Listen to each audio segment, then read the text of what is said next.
प्रधानमंत्री नरेंद्र मोदी ने आज दुनिया की सबसे ऊंची 77 फुट की भगवान राम की कांस्य प्रतिमा का अनावरण किया। अयोध्या के बाद गोवा से मोदी ने राम राज को लेकर देश को आह्वान किया। उसके पहले उडुपी में कृष्ण मठ गए और श्रीमद् भगवत गीता पाठ समारोह में हिस्सा भी लिया। लेकिन आज ही एक और बहुत बड़ी खबर आई।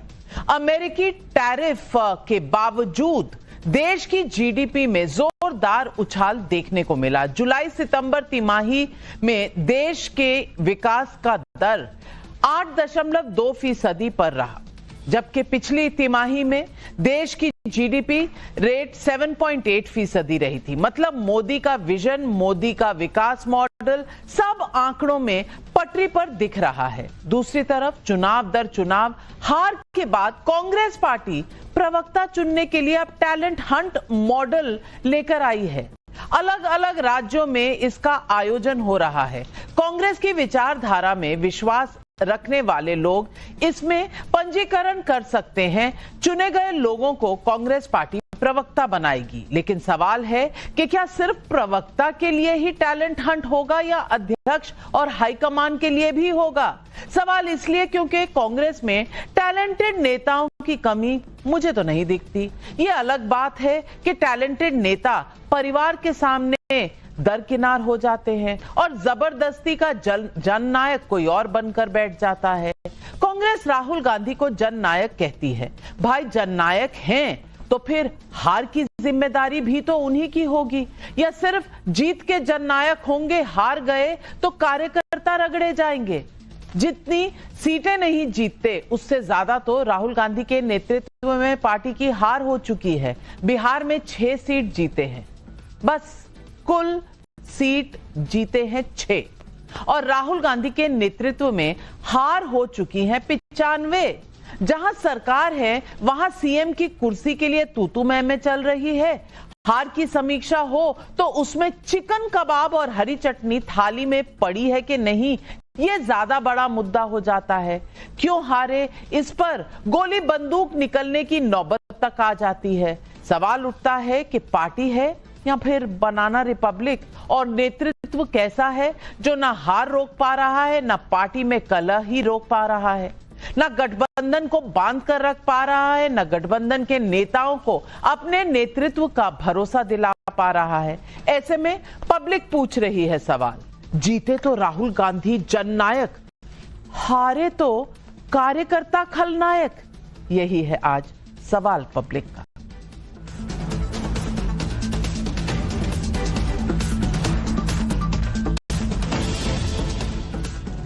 बिहार चुनाव में कांग्रेस सिर्फ 6 सीटें जीती, जबकि चुनाव से पहले माहौल ऐसा बन रखा था कि कांग्रेस कहीं नंबर 1 की पार्टी ना बन जाए। सारे कांग्रेस रूल्ड स्टेट के सीएम बिहार में राहुल गांधी की पदयात्रा में बुलाए गए। वोट चोरी का ऐसा नैरेटिव गढ़ा गया कि मानो यही सबसे बड़ा मुद्दा था। लेकिन ना कैंपेन ना सीट बंटवारे पर फैसला लेने में राहुल गांधी एक्टिव दिखे। जिसे कमान सौंपी उस पर क्या क्या आरोप नहीं लगे। भाई पूरी दुनिया में है ये, फिर भी चुप बैठे रहे। अब जब हार गए तो समीक्षा बैठक में गोली बंदूक सब हुआ, लेकिन रियल वजह पीछे छूट गई। हाँ, जननायक बने हुए हैं। सुनिए अबिदुर रहमान और सांसद मनोज कुमार को। टिकट का हेराफेरी किया गया, बड़े पैमाने में पैसे का हेराफेरी किया गया। ये सब चूक हुई हम लोगों से, जो हम लोग समझ नहीं सकते थे।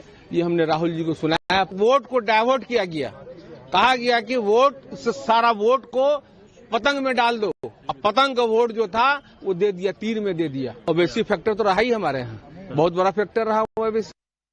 कांग्रेस पार्टी के विपक्ष के लीडर तो आदरणीय जननायक राहुल गांधी जी हैं, तो उन्होंने एक बात जरूर अपनी रखी। उन्होंने कहा कि आप जितने भी बैठे हुए हम कांग्रेस पार्टी के जितने कार्यकर्ता हैं, मतलब हमारे लिए कहें, बिहार के कार्यकर्ताओं के लिए कहें, कि हम सब लोग कहीं ना कहीं जिम्मेवार हैं। हार में सब लोग जिम्मेवार, जीत में जननायक एक राहुल गांधी। सवाल यह है कि अगर राहुल डिसीजन नहीं ले पा रहे तो दूसरे को आगे क्यों नहीं करते?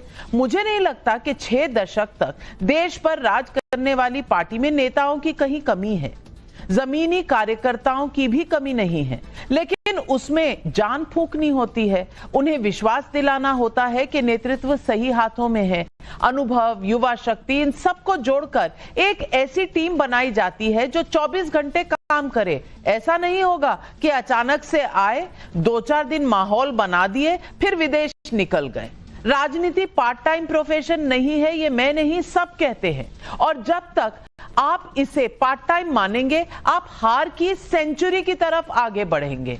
आने वाले कुछ दिनों में बंगाल, यूपी, गुजरात और असम जैसे राज्यों में चुनाव होने वाले हैं और कांग्रेस नेतृत्व की जो हालत है उसमें 95 हार से बढ़ते हुए ये आंकड़ा कब 100 को पार करने की तरफ बढ़ता जाएगा पता भी नहीं चलेगा, क्योंकि टॉप टू बॉटम हर तरफ कंफ्यूजन ही कंफ्यूजन है। कॉन्फिडेंस ऐसा लूज हो रखा है कि अब प्रवक्ता के लिए टैलेंट हंट हो रहा है।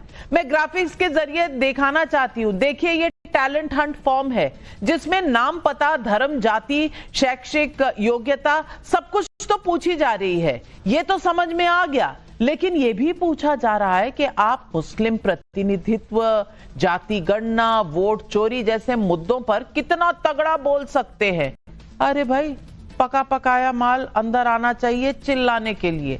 कांग्रेस के इस टैलेंट हंट मॉडल पर बीजेपी भी हमलावर है। सुनिए। ओपन मंच राहुल गांधी जी ने दिया है कि जो लोग यहाँ से जिला स्तर से लेके जम्मू कश्मीर पीसीसी में या राष्ट्रीय स्तर तक जो है इसकी सिलेक्शन होगी टैलेंट हंट में, जो लोग ऑनलाइन अप्लाई करना चाहते हैं स्पोक्स पर्सन बनने के लिए, मीडिया के साथ जुड़ने के लिए, चर्चा में हिस्सा लेने के लिए ओपन न्योता है। ये कोई रियलिटी शो नहीं है, ये कोई बच्चों का सिंगिंग कंपटीशन नहीं होता है, ये कोई छोटे किड्स का डांस कंपटीशन नहीं होता है कि उसमें टैलेंट हंट किया जाता है। पॉलिटिकल पार्टीज की पॉलिसीज होती हैं, उनकी आइडियोलॉजी बेस्ड रणनीति होती है। अगर वहां भी टैलेंट हंट करके नौजवानों को ढूंढने की कांग्रेस कोशिश कर रही है, तो इसका साफ संदेश है कि कांग्रेस इस वक्त पूरे देश से लुप्त होने के कगार पर है। नेतृत्व की सही पहचान होती है कि आप राइट टाइम पर राइट डिसीजन कितना ले पाते हैं। कल हार पर मंथन बैठक में मुस्लिम डिप्टी सीएम के ऐलान का मुद्दा भी उठा। यही बात ओवैसी साहब पूछ रहे थे कि अब्दुल क्यों दरी बिछाएगा, सिर्फ ये तो बताओ। तब तो वो कम्युनल हो गए, बी टीम हो गए। अगर ओवैसी बी टीम थे तो फिर वोटर्स ने इसे क्यों नहीं माना? कल मिलाकर हार की जवाबदेही नहीं लेनी, बस जीत का सेहरा अपने सिर बांध लेना है। सुनिए हार का ठीकरा कैसे फोड़ा जा रहा है। और ये सच्चाई है, ये हकीकत है। जब प्रक्रिया ही इतनी खराब है तो मोदी जी किस बात के ढिंढोरा पीट रहे हैं? अगर मोदी जी इतने पॉपुलर हैं तो 60,000 लोग से लेकर 80,000 लोग एक एक विधानसभा को में पैसे देकर वोट खरीदने की क्या जरूरत पड़ी?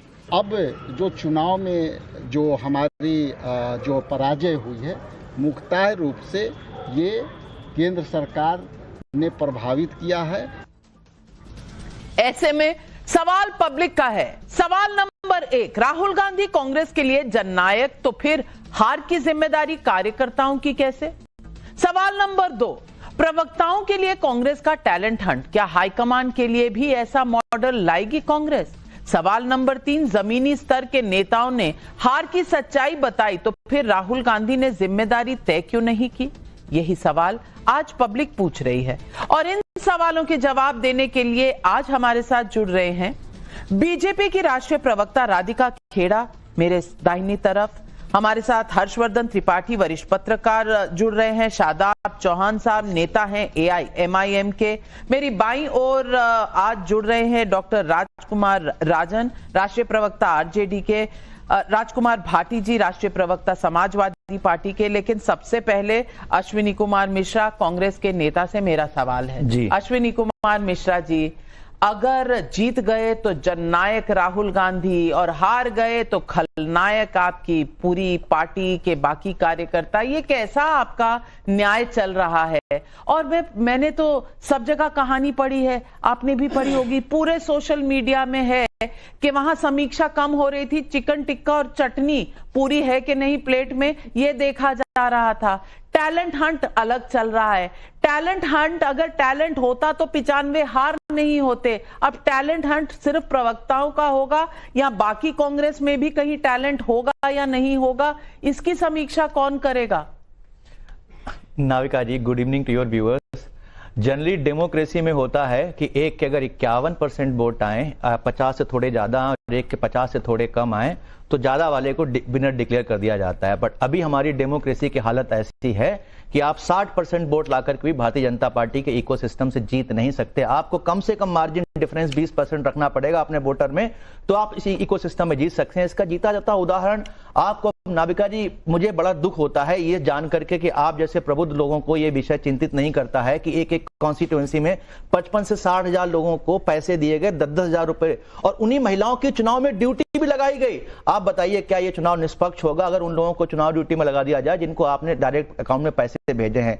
रही बात राहुल गांधी की रिस्पॉन्सिबिलिटी की, उन्होंने क्यूमुलेटिव रिस्पॉन्सिबिलिटी की बात की, उन्होंने खुद की रिस्पॉन्सिबिलिटी की बात भी की। और कांग्रेस पार्टी एक डेमोक्रेटिक पार्टी है जहां पर रिस्पॉन्सिबिलिटी ऑन करते हैं। हमारे मोदी जी, हमारे अमित शाह, जो देश में हमले आते हैं उन तक की रिस्पॉन्सिबिलिटी नहीं लेते, देश की सिक्योरिटी की अकाउंटेबिलिटी नहीं लेते। तो इनसे तो रिस्पॉन्सिबिलिटी की बात करना मुझे लगता है बहुत बड़ी बेईमानी है। क्योंकि अगर आपको अगर कोई एक उदाहरण याद हो जहां मोदी जी ने बोला हो कि इसकी हम जिम्मेदारी लेते हैं, अमित शाह ने बोला हो इसकी हम जिम्मेदारी लेते हैं और हम कुछ करेंगे इसके सुधार के लिए, क्योंकि हम बात ही नहीं करते। आप देखिए ना, अभी आपके जो शुरुआत में आप बोल रहे थे, आप वहां क्या बात कर रहे थे कि मोदी जी ने राम मंदिर की प्रतिमा का उद्घाटन किया, गीता पाठ किया, मठ गए। ऐसे कब होगा जब हम बात करेंगे कि मोदी जी ने एक बहुत बड़े हॉस्पिटल का उद्घाटन किया, एक बहुत बड़ी यूनिवर्सिटी का उद्घाटन किया? ये सब चीजें विकास की बातें जब मीडिया करेगा ही नहीं, जब मीडिया भी इसी गुणगान में रहेगा कि मोदी जी की भक्ति में मोदी को भगवान राम का रूप बनाकर के आप पाटते रहे और कहीं ना कहीं जनता को ये यकीन चटाते रहे, भावना जैसी प्रभु मूरत देखी वैसी। मैंने आपको वही बताया कि यहाँ आज इकोनॉमी की ग्रोथ जो है, जीडीपी ग्रोथ, वो 8.2% है। वो तो आपको नहीं सुनाई दिया होगा, समझ भी नहीं आया होगा। नहीं, समझ भी नहीं आया होगा क्योंकि वहां आपका ध्यान जाता नहीं। आपका ध्यान कर्नाटक में अपनी पार्टी पर नहीं जा रहा मेरे भाई, वहां पर सड़कों पर आए हुए हैं सिद्धारमैया और डीके शिव कुमार। वो क्या क्या कह रहे हैं शायद आपको सुनाई नहीं दे रहा होगा। राहुल गांधी को तो कतई नहीं, क्योंकि वो मैसेज करते हैं ना कि I will meet you soon, ये भेजा उन्होंने मैसेज राहुल गांधी को। आपको ये सब नहीं दिखाई दे रहा होगा। लेकिन राधिका खेड़ा जी, इनका टैलेंट हंट चल रहा है। अब टैलेंट हंट चल रहा है तो मुझे लगता है कि कमबैक भी होगा पार्टी का और आगे के सारे चुनाव कांग्रेस पार्टी जीतेगी। आपको लगता है ऐसा होगा? नाविका जी, पहले तो कांग्रेस के प्रवक्ता को जीडीपी इसलिए नहीं दिखाई दिया, जिस पार्टी का नेता आटा को लीटर में तोलता है उनको जीडीपी से क्या लेना देना, समझ ही नहीं आएगा कि जीडीपी को गिना कैसे जाता है और क्या सही होती है। खैर, उस पे नहीं आते। आपने बिल्कुल सही कहा कि कार्यकर्ता खलनायक, इसीलिए वो हिडमा जिसकी वजह से छत्तीसगढ़ में पूरी की पूरी कांग्रेस खत्म हो गई, आज उसको सपोर्ट करने वाली महिलाओं को राहुल गांधी मिले हैं। वीडियो आज आया चाहे, और उन महिलाओं ने कहा कि हमने कुछ दिन पहले इंडिया गेट में प्रोटेस्ट किया, हमें उठा के ले गए। बताइए, जिस हिडमा ने पूरी कांग्रेस खत्म कर दी, कार्यकर्ता नहीं छोड़ा छत्तीसगढ़ में, उनके लिए नारे, उसके लिए नारे लगाने वाले हर घर से हिडमा निकलेगा। उनके साथियों से राहुल गांधी मिलकर कह रहे बहुत गलत हो रहा है, बहुत गलत हो रहा है। तो कार्यकर्ता को जो कुछ नहीं समझता, अपने कन्हैया कुमार, जिसको जयराम रमेश कहते हैं, राहुल गांधी के बाद सबसे बड़ा नेता है कांग्रेस पार्टी में, उसके स्टेज पे क्या हालत करी थी, पप्पू यादव की क्या हालत करी थी, सबने देखा था। अपने कार्यकर्ता को स्टेज पे नहीं खड़े होने देते। राजशाही परिवार है साथ, उनको वैसे भी बिहार के पसीने से बदबू आती है, सुप्रिया ने बताया था। लेकिन एक टैलेंट हट जो हो रहा है ना, पहले देखिए ये भी है कि अपने कार्यकर्ताओं के अंदर कह रहे हैं कि भैया कोई टैलेंट ही नहीं बचा है कांग्रेस में, जितना टैलेंट है मेरे पास है। और जिम्मेदारी किसको दी? उस महिला को, रागिनी नायक, ये पूरी जोन की जिम्मेदार है जो सुबह शाम प्रधानमंत्री को गाली और अभद्र भाषा लिखती है। यानी कि टैलेंट जो ढूंढना भी है और वैसा ढूंढना है। उस फॉर्म में एक लाइन थी जो शायद आपसे मिस हो गई, इन्होंने पढ़ के नहीं दिखाई। उसमें लिखा था कि कौन मोदी जी को ज्यादा गालियां दे सकता है, ये टैलेंट होना चाहिए। इसीलिए इनकी हालत ये हो रही है, जो पार्टी का जो भी कह ले, इनकी प्राइवेट लिमिटेड कंपनी है, उनके सीईओ हो, एमडी है, जो भी कहना चाहे उनको, जो आदमी अपने कार्यकर्ता की इज्जत नहीं करता, उनकी शहादत के बारे में नहीं सोचता, उनके कातिलों को सपोर्टर्स के साथ बैठ के मिलता है, उस पार्टी का गद से गड्ढे में जाना तो निश्चित है, कुछ बचा ही नहीं है उस पार्टी के अंदर। मैं पूछना चाहती हूँ राजकुमार भाटी जी, राजकुमार भाटी जी, आपकी पार्टी अलग है, अखिलेश यादव युवा नेता हैं और उनमें जीतने की एक लालसा, एक भूख है जो हर किसी को होनी भी चाहिए। आगे बढ़ने के लिए आपकी एस्पिरेशन होनी चाहिए, तभी आप अच्छा परफॉर्म करते हैं, आप अपना सब कुछ लगाते हैं। मैं पूछना चाहती हूं और आज मैं चाहूंगी कि आप ऑनेस्टली जवाब दें, सच्चाई से जवाब दें। मैं पूछना चाहती हूं कि जिस तरह की इस वक्त कांग्रेस की हालत है कि वो कहां हैं, क्या कर रहे हैं, कौन क्या करेगा, उनके जो जिसको इंचार्ज बना रहे हैं उसको उस राज्य का कुछ पता भी है कि नहीं? क्योंकि आपने तमाम कार्यकर्ताओं के डिस्ट्रिक्ट में सुने, बिहार में उन्होंने क्या कहा कि बाहर से लोग आए थे, सीट बेचकर वोट डाइवर्ट करके चले गए। मैं पूछना चाहती हूं आपसे, क्या ऐसी पार्टी के साथ रहकर आप विजय की तरफ जा पाएंगे? ये आपको भी समीक्षा करनी पड़ेगी जब आप अलायंस में हैं। राधिका खेड़ा जी ने हमारी कई कमियां गिनवाई, हमारी मतलब इंडिया गठबंधन की, हमारी पार्टियों की, और मैंने बहुत गौर से सुनी और नोट की। राधिका जी का मैं धन्यवाद व्यक्त करना चाहूँगा कि वो हमारी आलोचना कर रही हैं और हम उसे गंभीरता से ले रहे हैं। मैं आपको ये आश्वासन भी देना चाहूँगा कि इन कमियों को हम दूर करेंगे और जो अपनी कमियाँ हैं उन पर समीक्षा करनी चाहिए। बिहार चुनाव में हमारे गठबंधन की पार्टियों की और प्रत्याशियों की कई गलतियाँ रहीं, पहले मैं इसे स्वीकार करता हूँ, लेकिन इस बात को भी हम नजरअंदाज नहीं कर सकते कि बिहार चुनाव में एनडीए की जीत का बड़ा कारण ये जो 10-10 हजार रुपए 1 करोड़ 10 लाख महिलाओं के खाते में और मतदान के दौरान कैश ट्रांसफर होता रहा और उस पर चुनाव आयोग चुप्पी साधे रहा, ये एक बड़ा कारण है। और उन जीविका दीदियों की ड्यूटी बूथ पर लगाई गई, ऐसा भारत के चुनाव में कभी नहीं हुआ। ये लोकतंत्र की हत्या का प्रयास सीधे सीधे है, इस पर भी हमें गंभीरता से चिंतन करना चाहिए। अब मैं आता हूं टैलेंट हंट पे। एक तो राधिका जी ने कहा कि उसमें कॉलम में एक ये भी वो है, सवाल है कि मोदी जी को जो ज्यादा से ज्यादा कौन गाली दे सकता है। अगर ये है तो मैं इसकी घोर निंदा करता हूं, और अगर ये आप झूठ बोल रही हैं तो हमारे कांग्रेस के साथी बताएंगे कि गलत बोल रही हैं राधिका जी। ऐसा सवाल तो किसी पार्टी को नहीं डालना चाहिए अपने फार्म में कि विपक्षी नेता को गाली देगा उसे हम चुनेंगे। लेकिन ये टैलेंट हंट जो कांग्रेस कर रही है, ये बहुत शानदार एक उनका प्रयास है। आम कार्यकर्ता के बीच से, आम नागरिक के बीच से पार्टी के प्रवक्ता चुनने का प्रयास करना। और आप ये भी याद रखें नाविका जी, बीजेपी वाले बहुत व्यंग करते थे। एक बार तो ये कह दिया था मोदी जी ने कि कांग्रेस चुन के अपना अध्यक्ष अगर कर ले तो हम छोड़ देंगे, उनके लिए सीट छोड़ देंगे अगर वो चुनाव करा दे अध्यक्ष का। कांग्रेस का चुनाव जो अध्यक्ष है इस समय राष्ट्रीय अध्यक्ष, वो निर्वाचित अध्यक्ष हैं, कार्यकर्ताओं ने चुना, उन्हें वोट पड़े हैं, बाकायदा उनके सामने कैंडिडेट लड़ा है, प्रत्याशी लड़ा है। तो ये कांग्रेस का अच्छा प्रयास है, जो अच्छा प्रयास। भारतीय जनता पार्टी तो अपना अध्यक्ष नहीं चुन पा रही है, 3 टर्म से बार बार रिपीट कराई जा रही है, टर्म बढ़ाई जा रही है। वजह क्या है? मोदी जी में और आरएसएस में मतभेद है, नागपुर से सहमति नहीं मिल पा रही है। चलिए राजकुमार भाटी जी, अलग है, मोदी जी की राय अलग है। तो वो दिक्कत है ही नहीं ना, आपका अध्यक्ष लाइफ टाइम के लिए डिसाइडेड होता है, वहां तो चुनाव होता ही नहीं। तो इस मुद्दे को तो जाने देते हैं क्योंकि कंपैरिजन है नहीं। लेकिन मैं ये बात आपने ठीक उठाई, ये मेरे पास फॉर्म है नेशनल टैलेंट हंट का, इसमें वो मोदी की गाली वाली बात है नहीं। जो गाली देती है वो टैलेंट नहीं है तो राधिका जी माफी मांगे, फिर ये झूठ बोल रही है नहीं। अगर वो नहीं है तो राधिका जी माफी मांगे। एक पार्टी की राष्ट्रीय प्रवक्ता आपके चैनल पर झूठ बोल रही है। आप टैलेंट सर्च करिए तो वो अपने जैसा टैलेंट ही तो सर्च करेगी, फॉर्म में लिखा हो या ना लिखा हो, गाली वाला टैलेंट ही आएगा। राधिका जी ये तो नाविका जी 20 नहीं पता है या नहीं है, राधिका जी बता रही है, सवाल नहीं है। और 2014 के पहले से टैलेंट हंट हो रहा है, हम भी टैलेंट हंट से ही आए थे। आप भी गाली देती थी प्रधानमंत्री जी को, राधिका जी आप भी प्रधानमंत्री जी को गाली देती थी। माफ कीजिएगा, मैं वीडियो प्रत्यक्ष चला देता हूँ, आप बताइए ना कौन सा फॉर्म था ये। नहीं नाविका जी, इन्होंने ये बहुत गलत बात की है, पहले इसका जवाब देंगे। मैं इनका ये वीडियो प्ले करूंगा जहां पर इन्होंने नरेंद्र मोदी जी को गालियां दी हैं। प्रधानमंत्री को मैं इनको वीडियो प्ले करूंगा जहां पर इन्होंने नरेंद्र मोदी को गालियां दी हैं। नहीं तो आप यहाँ पे प्ले कराइए, आप देखिए वीडियो, जनता भी तो सुने कि राधिका जी ऐसा कौन सा वॉशिंग मशीन में धुल गई है, ऐसा कौन सा वॉशिंग पाउडर आपके साथ हुआ? प्रधानमंत्री के अंदर इतनी हिम्मत नहीं है कि वो आपकी इस माइक के आगे आके खड़े होकर जवाब दे दे। 2 मिनट में गाली का दी लड़ेगी, कटेगी और सीना तो क्या हो गया? लड़ेंगे कटेंगे बिना प्रधानमंत्री के ओपिनियन को सोचना चाहिए। मेरे पास मैं एक चीज साफ कर दूं, नहीं अश्विनी जी मैं आपसे ज्यादा ऊंचा बोल सकती हूँ।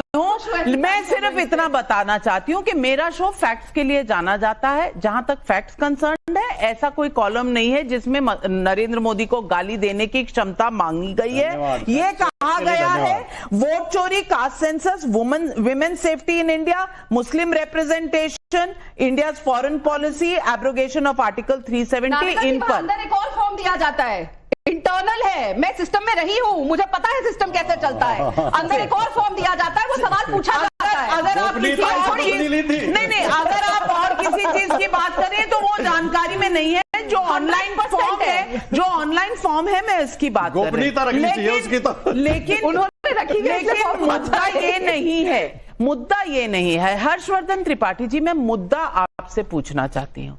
मुद्दा ये है कि भाई चुनाव हैं और चुनाव होते हैं अन्य राज्यों में।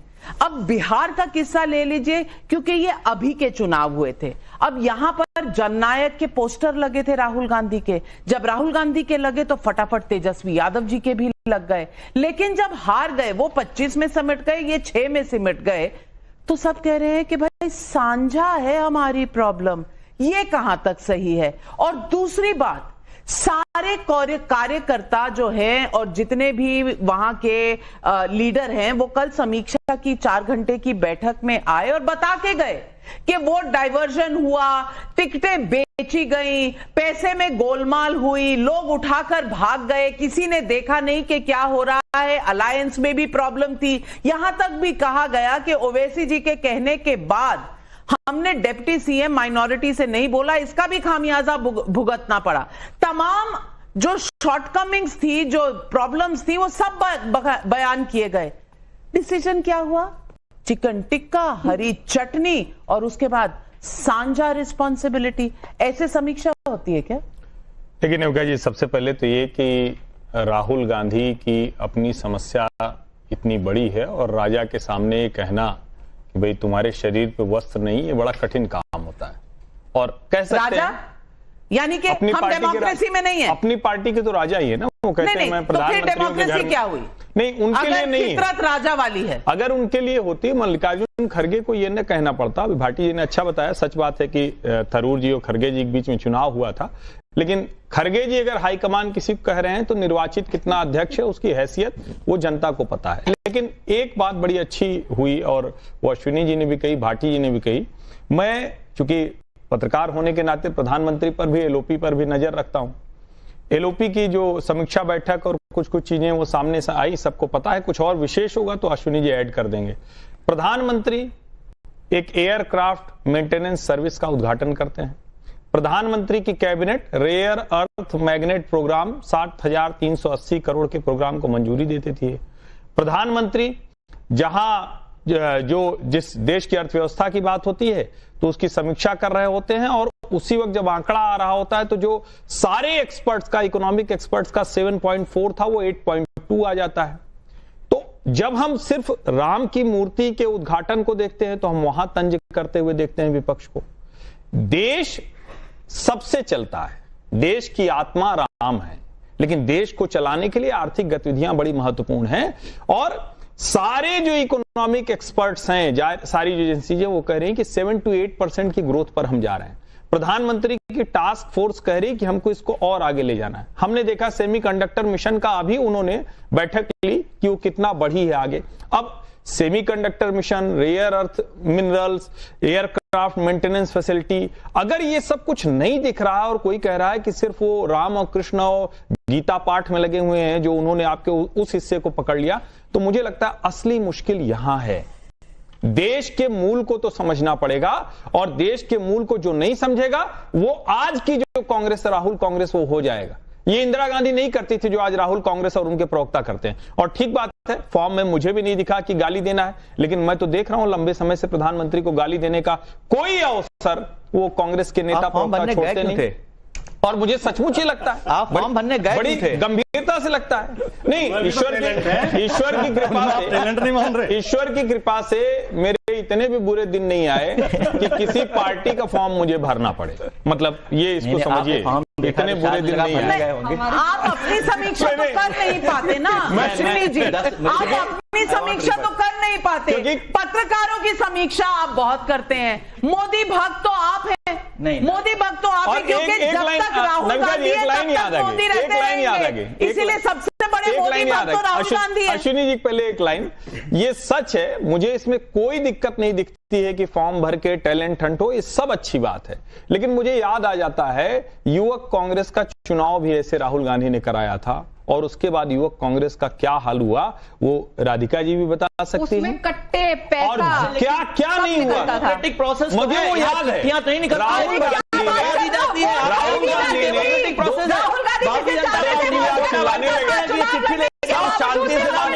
सब शांति से बात कर रहे थे, आप चिल्लाने लगे। लेकिन मूल सवाल से पूछा जाना चाहिए, राहुल गांधी कब सीरियस होंगे? नविका जी, मैंने देखा है आपके पांव में चोट लगी थी तब भी आप डिबेट कर रही थी, आपके हाथ में चोट लगी थी तब भी आप डिबेट कर रही थी, और जब डी डेज होते हैं तब तो मैं आपको यहीं देखता हूं, लगता है यहीं मतलब कब जाती हैं कब। लेकिन राहुल जी चुनाव के पहले, चुनाव के बीच में, चुनाव के बाद। और एक लाइन का और जिक्र कर दूं, उसके बाद फिर मेरा समय खत्म हो जाएगा। आज मैंने एक बहुत अच्छी चीज देखी। भगवान आपको दीर्घायु दे। आप क्यों कह रहे हैं मेरा यहाँ का समय, अभी मैं अपना समय दे रहा हूं। अखिलेश जी ने SIR BLO के जरिए SIR फॉर्म भरा है।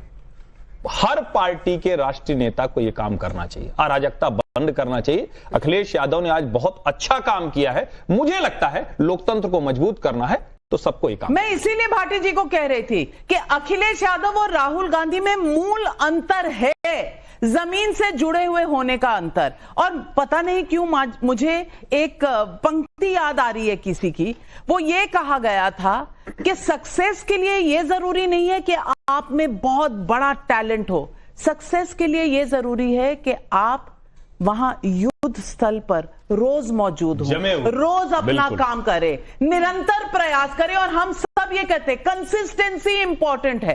आपको रोज जाना होगा, रोज सुबह उठना पड़ेगा, रोज दफ्तर जाना पड़ेगा, रोज एक शो करना पड़ेगा। ये कंसिस्टेंसी है और यही राहुल गांधी में नजर नहीं आता। लेकिन शादाब भाई, मैं आपसे पूछना चाहता हूं, सेकंड में बोलना चाहता हूं। जी बोले। देखिए, एक तो SIR के प्रति, क्योंकि एक पॉजिटिव बात है और ये सबको सुननी चाहिए, SIR के प्रति समाजवादी पार्टी बहुत ज्यादा गंभीर है। एक एक कार्यकर्ता एक एक बूथ पर जा रहा है।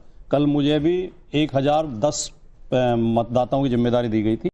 मैंने एक एक घर में जाकर चेक किया कि किस किस के फार्म भर गए हैं। हमारी पार्टी के लोग गंभीरता से लगे हुए हैं। एक जो है अभी जो बहुत वो GDP की और अर्थव्यवस्था की बातें भी की गई, आज के अखबारों में, शायद पता नहीं आपने आज के अखबार नहीं पढ़े, आज के अखबार में खबर है कि IMF ने C ग्रेड दिया इंडियन इकोनॉमी को, अंतर्राष्ट्रीय मुद्रा कोष ने, और ये माना है कि भारतीय सरकार की आंकड़ों में गड़बड़ी है, आंकड़ों में घालमेल है। आज के सारे अखबारों में खबर है।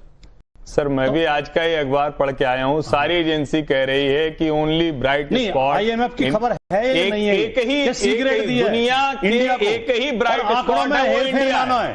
आंकड़ों में धांधली मानी है। अरे कमाल है, आपको अगर आंकड़ों में धांधली लग रही तो फिर हम क्या हर जगह धांधली। हर्षवर्धन जी, सवाल यही है, आपको ग्लास आधा पूरे नजर आता है, उनको आधा खाली नजर आता है, बस नजरिए का फर्क है। लेकिन शादाब चौहान जी, मैं आपसे पूछना चाहती हूं, ओवैसी जी ने बिहार चुनाव में एक वाक्य ऐसा कह दिया जिससे मुझे लगता है एक बड़ा मैसेज गया है, जिसको ये अपना बंदी मानते थे, एक वोट बैंक मानते थे। इनकी वोट चोरी नहीं हुई है, इनकी वोट बैंक चोरी हो गई है, क्योंकि ओवैसी जी ने कहा था कि भाई अब्दुल कब तक दरी बिछाएगा। और मैं आपसे पूछना चाहती हूं कि ये आज कई कांग्रेस के नेता निकल कर कह रहे हैं कि डिप्टी CM माइनॉरिटी से हो, जब से ओवैसी जी ने कहा वहां पूरी आबो हवा बदल गई। लेकिन आपने कुल 6 सीटें मांगी थी, आपको छूने से इनकार कर दिया था ना, अनटचेबल बना दिया था ना। नहीं, बिल्कुल नाविका जी, ये जो सो कॉल्ड सेकुलर पार्टीज हैं वो बात तो करती है बीजेपी को हराना है, लेकिन मुसलमानों को वो वोट डालने वाला रोबोट समझती हैं कि कमांड देंगे कि बीजेपी को हराना है, नहीं तो वो वोट दे देगा आपको। दूसरी बात ये कि हमने 15 में हम लोग चुनाव हारे, आपने कहा था कंसिस्टेंसी की बात, 15 में हमको 0 आया था बिहार में, 20 में 5 जीते, 4 हमारे तोड़ लिए गए, लोकतंत्र की हत्या कर दी गई, उसके बाद जनता ने हमको दिया। तो हमारा मानना यह है कि हम इस पर राजीत करते हैं कि करत करत अभ्यास जड़मती हो तो सुजान, रसरी आवत जाते सिल पर परत निशान, कंटिन्यू जनता के बीच में। और जब जनता ने हमको अब भी 5 जिताकर भेजा है तो एकमात्र नेता है पूरे देश में बैरिस्टर ओवैसी साहब जिसने जनता का धन्यवाद किया सीमांचल में जाकर के। और ये लोग क्या करते हैं, हमने 6 मांगा, इन्होंने हमको नहीं दिया। जिस प्रकार कौरवों को अहंकार था, उन्होंने पांडवों को 5 गांव नहीं दिया, इनको भी अहंकार है। और आज उत्तर प्रदेश में चुनाव होने वाला है, मैं भाटी जी मौजूद है, मैं इस बात को स्पष्टता के साथ कह रहा हूं कि आपने कहा अखिलेश जी युवा है, बैरिस्टर ओवैसी साहब भी युवा हैं, मैं आपको स्पष्टता के साथ कह रहा हूं कि हम लोग उत्तर प्रदेश में वोट डालने वाला रोबोट नहीं है सर। अब अब्दुल दरी नहीं बिछाएगा, अपने लिए कुर्सी लगाएगा, उस कुर्सी पे गर्व से बैठेगा, क्योंकि पॉलिटिकल रिप्रेजेंटेशन की बात कर रहे हैं। एक्सट्रीमिस्ट कहते हैं, आपको तो बी टीम कहते हैं, क्यों देंगे आपको? अखिलेश जी देंगे क्या? 10 सेकंड नाविका जी, 10 सेकंड। जिसने हमको उग्रवादी कहा, जिसने मुझको उग्रवादी कहा, जिसने हमको अहंकार में छोड़ दिया, उसको सीमांचल और बिहार की जनता ने जवाब दे दिया। अगर उत्तर प्रदेश में कोई हमको उग्रवादी कहेगा, बी टीम कहेगा और साथ मिलकर के बीजेपी को नहीं हराएगा, तो अब जनता जवाब देने वाली है कि हमारे बगैर बीजेपी को आप नहीं हरा सकते। अब्दुल कुर्सी नहीं बिछाने वाला है, बराबर की हिस्सेदारी होगी, एक कुर्सी अखिलेश जी की होगी तो दूसरी कुर्सी ओवैसी साहब की होगी। अब ये नहीं चलेगा, समाजवादी पार्टी देगी कि नहीं देगी? हमारा यही मतभेद है, कर दिया, वरना ये भी नहीं आती। जो शादाब चौहान बोल रहे हैं यहीं पर हमारा मतभेद है। शादाब चौहान अपनी पार्टी की बात रखें, अपना पक्ष रखें, सीटें मांगें, गठजोड़ में शामिल होने का प्रयास करें, लेकिन किसी धर्म की, किसी जाति की ठेकेदारी ना करें।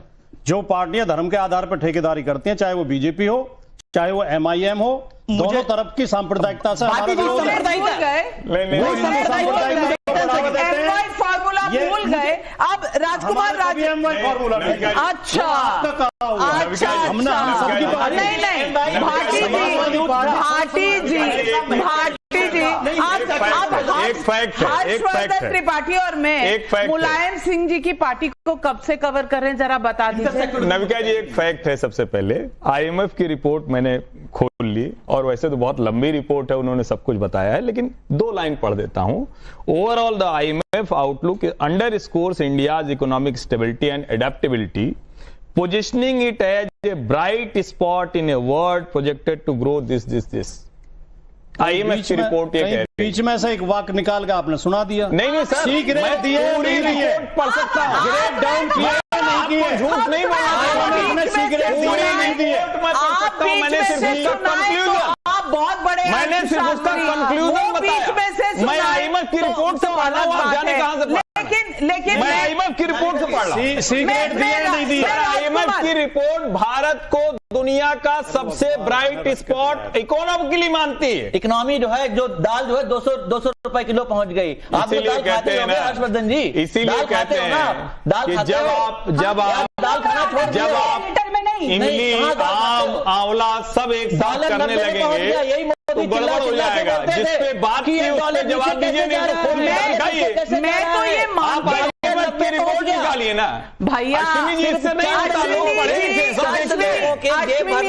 देश तरक्की नहीं करता। अश्विनी जी, मैं तो यही कह रही हूँ कि महंगाई है, बेरोजगारी है, डॉलर बहुत हाई जा रहा है, रुपी लो है, लेकिन फिर भी आप पब्लिक ओपिनियन बना नहीं पा रहे हैं। टाइम्स ऑफ इंडिया में अधिकारी विफल है, ये आज देश जान गया। लेकिन राजकुमार राजन जी, मैं आपसे पूछना चाहती हूँ, राजकुमार राजन जी, अभी 2 चीजें हुई, शायद किसी ने नोटिस नहीं किया। भाटी जी ने कहा SIR में हम पूरी तरह पार्टिसिपेट कर रहे हैं, तृणमूल कांग्रेस कह चुकी है कि हम पूरी तरह पार्टिसिपेट कर रहे हैं SIR एक्टिविटी में, यानी कि, और तेजस्वी जी ने भी वोट चोरी को कोई खास हवा दी नहीं थी बिहार चुनाव में, यानी कि एक अकेला राग हाँकने वाले वोट चोरी का वो राहुल गांधी हैं। अब राहुल गांधी के रास्ते जाने की वजह से आपने देख ही लिया उनकी पार्टी के लोग क्या कह रहे हैं। मैं आपसे पूछना चाहती हूं कि जब भी मैदाने जंग में जाना होता और मैं इलेक्शन को मैदाने जंग एक पोइटिक फॉर्म में कह रही हूं कि मैदाने जंग में जाना होता है तो अपने स्ट्रेंथ और अपनी वीकनेस देखनी पड़ती है। राहुल गांधी हर अलायंस की स्ट्रेंथ बन रहे हैं या वीकनेस? आपका आकलन क्या है? नाविका जी, बिहार का चुनाव संपन्न हुआ और बिहार का चुनाव एक बहुत बड़ा संदेश देता है देश को, और वह संदेश है कि चुनाव की प्रक्रिया में जिस तरह से आचार संहिता का उल्लंघन हुआ, अगर हर राज्यों में हर चुनाव में ऐसा उल्लंघन होगा तो चुनाव परिणाम जाहिर सी बात है कि बिहार की तरह होगा। माननीय राहुल गांधी, अभी जो डिबेट चल रहा था, बहुत सारी बातें चल रही थी और उन बातों में कहा गया कि टैलेंट हंट पर व्यंग किया जा रहा है। टैलेंट हंट एक लोकतांत्रिक प्रक्रिया है। यह देश लोकतांत्रिक प्रक्रियाओं का एक बहुत बड़ा हिस्सेदार है और वह छोटे से लेकर बड़े कार्यों में टैलेंट हंट का एक विशेष महत्व है। उसका सम्मान करना चाहिए, उसका विरोध नहीं करना चाहिए, व्यंग नहीं करना चाहिए। ये तो अच्छी बात है। एक सामान्य व्यक्ति के अंदर भी अगर टैलेंट होगा तो वह कांग्रेस का नेतृत्व करेगा, प्रवक्ता बनेंगे। दूसरी बात, बिहार के चुनाव में राहुल गांधी हो या माननीय तेजस्वी जी हो, विपक्ष की पूरी पार्टियां हो, बहुत मुस्तैदी से बिहार के चुनाव में मुद्दे को लेकर जनता के बीच गए थे और मुद्दे की बात की गई थी। चुनाव प्रक्रिया में जिस तरह से आचार संहिता का उल्लंघन हुआ, चुनाव आयोग पर बार बार प्रश्न उठना लाजमी है, उठना भी चाहिए। उसमें प्रक्रिया में जो गलतियां थी, सुप्रीम कोर्ट में गए, सुप्रीम कोर्ट ने जो निर्णय दिया, अंतिम निर्णय मानना पड़ा। लेकिन चुनाव की आचार संहिता लागू है और एक विधानसभा में लगभग 125 करोड़ रुपए जिस तरह से बांटे गए, न केवल बांटे गए, चुनाव के ठीक एक दिन पहले हर फ्राइडे को जब भी ऐसा होता था, आप देखें कि हर महिलाओं के अकाउंट में 10-10 हजार रुपया जा रहा है, वृद्धा पेंशन का रुपये जा रहे हैं। ये लोकतंत्र का कौन सा मूल्य है जब चुनाव के बीच में आप वोट खरीद लेंगे? जब राहुल मतलब गांधी, क्या है? नहीं, आप बात वोट चोरी से आचार संहिता के उल्लंघन पे आ गई है। जब राहुल गांधी फॉर्म भरवा रहे थे लोकसभा चुनाव में, तब ये बात नहीं थी। तब भी तो 1-1 लाख रुपए हर महिला को देनी थी। उन्होंने भी ऑफर किया था। बिहार में क्या हुआ? बिहार देश का पहला राज्य है जहां पहले से नियम अनुशासित नहीं था। वो चुनाव ठीक है कि जिस दिन चुनाव आयोग घोषणा किया चुनाव का, ठीक है, एक दिन पहले बिहार सरकार ने घोषणा की, पहले से कोई योजना नहीं थी। लोगों के पास बैटरी ऑफ लॉयर्स है, सिब्बल साहब को बोलिए, वो भी अगर बिहार के महिलाओं को आत्मनिर्भर बनाना ही था तो 20 सालों में क्यों आत्मनिर्भर बना गया? किसने रोका था? लेकिन अगर चुनाव में इतनी बड़ी प्रक्रिया हो गई तो कोर्ट क्यों नहीं जाते? आत्मनिर्भर बनाती महिलाओं को, लेकिन चुनाव के समय क्यों याद आ गया? चुनाव के बीच में क्यों दिया गया 10,000 रुपये? इनको पहले ये तय करना चाहिए। जनता की आवाज सुनिए, जनता क्या पूछ रही है। आसिफ खान का हैदराबाद से सवाल है, कांग्रेस मुस्लिम डिप्टी सीएम की मांग पर ओवैसी को कम्युनल बता रही थी, अब कांग्रेस नेता यही बात कर रहे हैं तो राहुल गांधी चुप क्यों हैं? राहुल कुमार कैथल हरियाणा से सवाल पूछ रहे हैं, कह रहे हैं कांग्रेस राहुल गांधी को जननायक मान रही है, तो फिर कांग्रेस प्रवक्ता बताएं हार का खलनायक कौन है? जवाब दीजिए।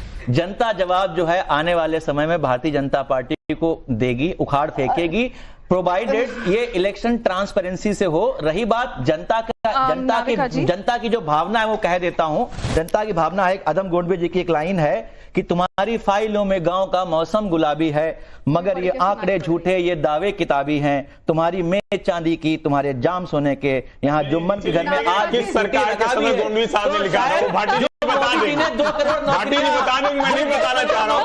अदम गोडबे ने किस सरकार के लिए लिखा? पूछिए, आ गए हो आपके लिए पढ़ के आते हैं, लेकिन तारीख नहीं। भाटी जी को भी पता है। टैलेंट सर्च में पुराना कंटेंट पेश ही है, अभी ओरिजिनल थॉट का टैलेंट सर्च नहीं हुआ है। राधिका जी, एक एसआईआर पे बहुत 10 सेकंड, एक एसआईआर पे लखनऊ में था, बता रहा हूँ एसआईआर में कैसे धांधली हो रही। मैं अपने साले की शादी में गया हुआ, तो वहाँ बीएलओ आते हैं, बोलते हैं कि आपके यहाँ पर 3 वोटर लॉस्ट हैं। मेरे साले की शादी में वहां पर बीएलओ आते हैं, पूछते हैं आपके यहाँ 3 वोटर हैं? मैंने कहा ये तो नहीं है।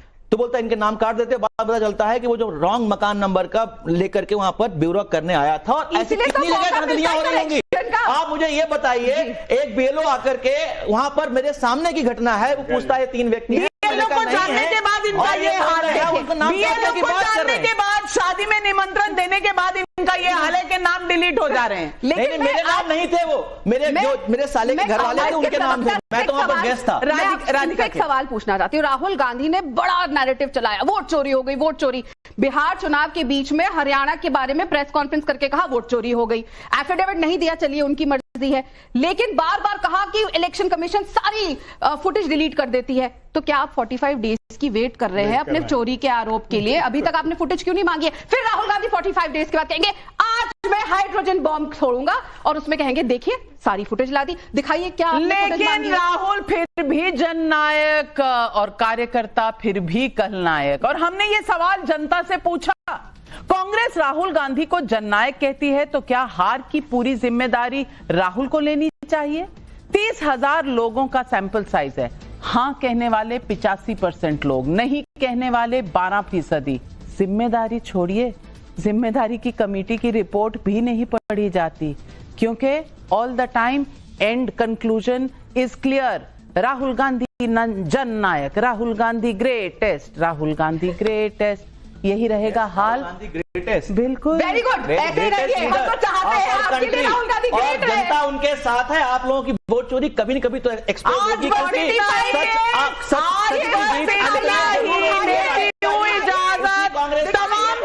For more of such videos, do like, share and subscribe to ET Now Swadesh.